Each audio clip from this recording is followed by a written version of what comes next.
Basically, we got two awesome staff members who've been growing their beards for the last year, and they're shaving them off as a fundraiser.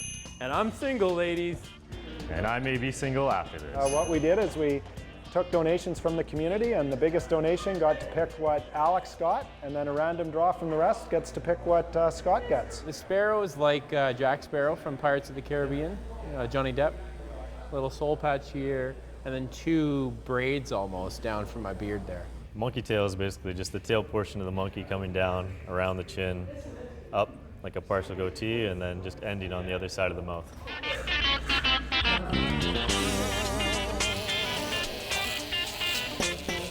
That's what I'm looking forward to the most, the free neck. You start to feel the air. It's a bit different after having the beard for so long.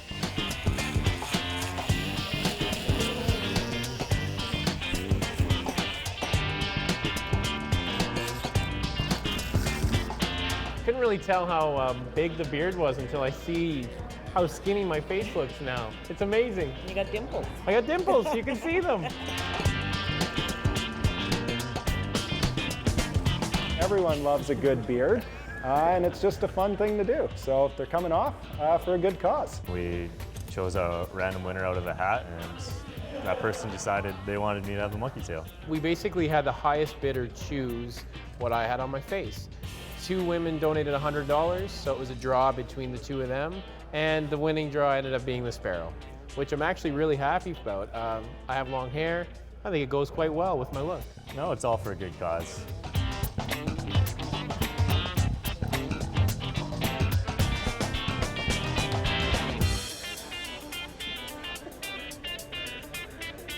Loaves and Fishes is doing well right now. We have seen a slight drop in terms of the number of people actually accessing our services, which is what you would expect over the summer months. And we've seen good, solid donations from the community, whether they're donations of food through our food recovery program, or whether they're donations of cash, people making cash donations to us. I am ecstatic that these two fine young men have chosen to do the right thing and done something funny with their facial hair. And they'll come back in a week. Sports Barbers has offered to give them a gift certificate to get cleaned up in a week's time. Feels awesome. Feels so nice to have a sparrow on my face and no beard anymore. Yeah. Now, the fresh air on your skin is a weird feeling again, but it's nice to have it off. We'll see how I feel about it in a week.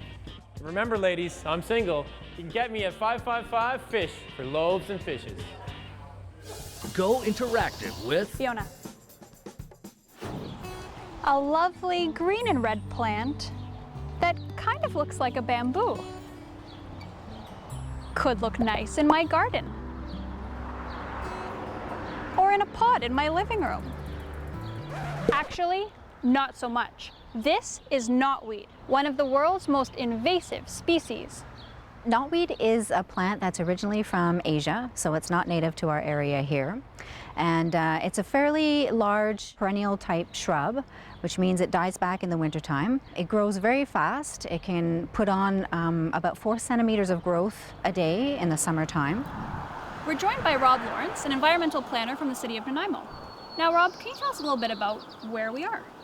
We're actually not far from Merle Logan Field in Bevan Park, and we're actually at a site that the City of Nanaimo has been treating, at least treated last year for the first time. And it's a fairly large Japanese knotweed site, and we had been using a stem injection technique, and the real point of that being is to try and kill off the root system.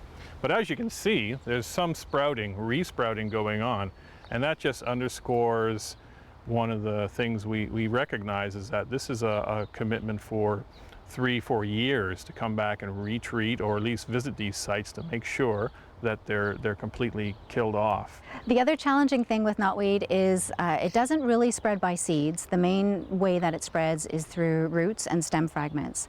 And so what that means is if someone doesn't know what they're dealing with and tries to get rid of it by cutting it or mowing it or weed whacking, they can actually make the problem quite a lot worse.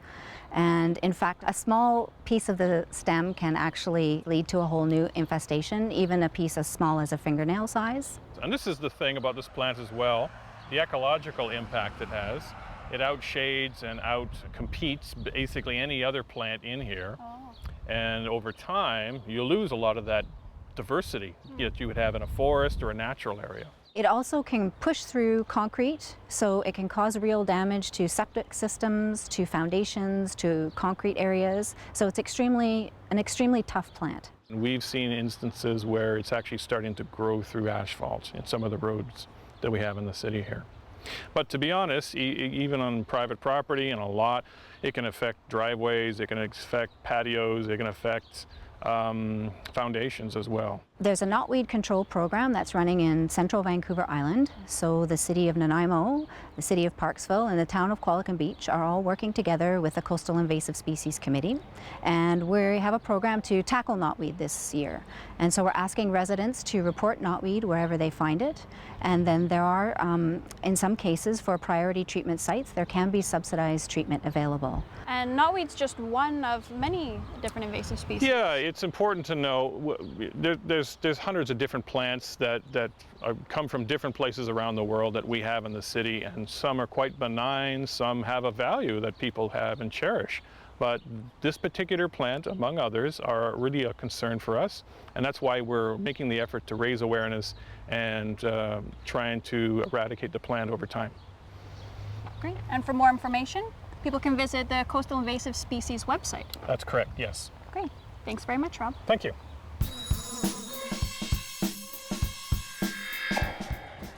Helping CDC, one hot dog coming up. Here we go. With onions? No? Okay. Well, the Nanaimo North Town Centre is proud to be supporting the CDC through the partnership with the Rotary here. Great barbecue donated by Fairway Markets. We have a great bouncy castle here today, some prizes and face painting and all fun. We're cooking up some hot dogs and hamburgers with wonderful fried onions that I've cooked myself. As you can, I got my chef's hat on today, and we're having a ball. Having way too much fun. It's just a great partnership. You know, we love getting out there and help. It's fun, it supports the community, adds a little foot traffic to the mall here, and we have some great events happening. Canadian Tire has taken on London Drugs for the Silly Bone event coming up on July 19th. It is so amazing to see events like this take place where other organizations do something to fundraise for the Child Development Center. A lot of the time, we wouldn't be able to do this many fundraisers to put them all on. And not only for Silly Boat, but for other events. People step up, put on an event, and anyone can do it, from something as simple as a beer and burger to an event like you see here today. Rotary and CDC, we've had a long-term relationship with them in terms of assisting them with a number of different functions. We've helped out wherever we can to be an assistant to the great number of kids in our community that need the help that they get from CDC. So it's a great opportunity for Rotary to give back to our community.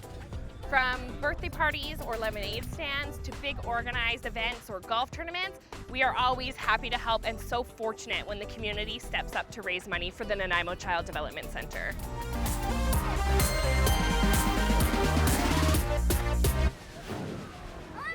It's always exciting pulling crabs up in your trap here at the fishing pier in downtown Nanaimo. There are a few things that you should know, though. You are not allowed to keep the females on red rock or Dungeness crabs, and there's an easy way to tell the difference. You just flip them over, and the abdomen of the male is a lot thinner and sort of skinnier, where the abdomen of the female is wide and rounder. You cannot have any females in your possession. We're going to throw things over now to Fiona Shedden, spending some time with youth in our community, doing some wonderful things. And this guy's excited because there's a whole lot of crab over here. Holy smokes!